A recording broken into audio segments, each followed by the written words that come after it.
Hello guys, in this new tutorial I'm going to talk about changes that have been made to the save system. So as you see here, I have created a new folder. This is the project example, and I have created a new folder which I'm going to use to show you these changes that have been made. And as you see here, I'm overriding the game mode and I'm using a different player controller where I'm going to implement the save and load system.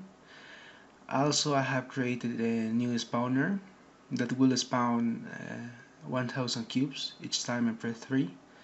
So you can see that I am spawning actors here. I have spawned 4,000 actors. And if I open the player controller, I have implemented a save system here. This is the same save system that I have created in the previous video. And as I mentioned before, now this function have changed a little. Now autofill save game object and autoload actors data from save uses certain inputs as the level names and the actors that will be saved or loaded. And you can use these inputs to filter what you want to save. So in the case of level streaming, if you're using level streaming, you will have different levels. In this case, 3 levels. So the value of this array will have three values, right? So you can easily filter what levels you want to save, and also you can filter what levels you want to load. But for this example, I am using only one level, I'm just going to connect get levels names as it will return me the only one level. And in the case of this node, this is returning the actors that has the CSW Autosave component, and you can actually filter this too. You could filter by tag, for example.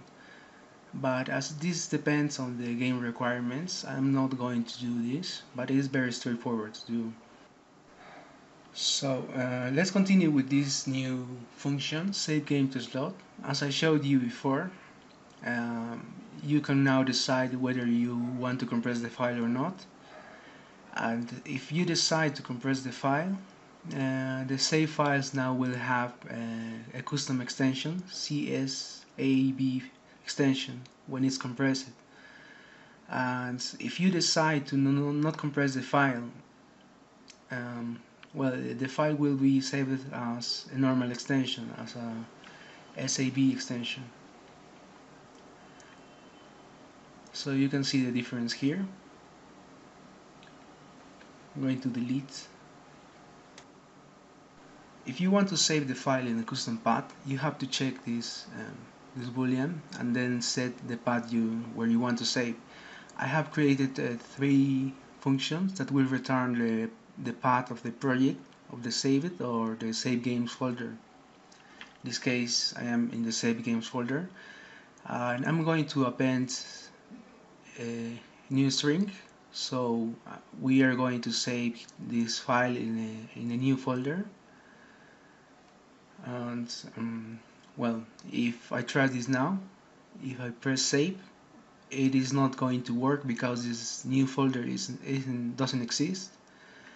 So you need to create a folder first. You can do it, well, you could create the folder manually, and if I do this and if I try to save the game, you will see that this game was saved and the file has been created. But you probably want to create the folder inside the game, so I have created also a function for creating a folder, create directory. So let's create this directory. I'm going to copy these nodes, and this now this function will create me a new folder inside the save games directory. So I'm going to create the folder in begin play. Keep in mind that this function only creates the folder once. If already exists, it will do nothing. So if I click play now, the folder will be created. as you see here. So you can actually use this for creating the folder and saving the game. So as you see here, the folder and the save has been created. And also keep in mind that all the functions that are related to the save system have these options. So for example, if you want to delete a save game in a slot, you can use this function and you could actually delete a save file in a custom path. So there are also new functions. For example, you can get the save games in a directory. So if you have 10 save files in one directory, you could return the slot names of those files, and you can do whatever you want with that information. If you want to know more about these functions, you can read about them in the documentation, or you could also search for CSW in Unreal Engine to see all the functions that are included in the plugin.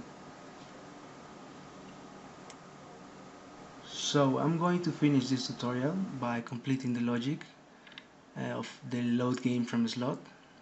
So of course if I click play now and if I try to load the game, and the game will not load as it's not using the same custom path. So I'm going to copy the custom path that I'm using in the save game to slot, and now if I click play, the game will load. So I'm going to wrap up the video now, and let's continue in the next tutorial.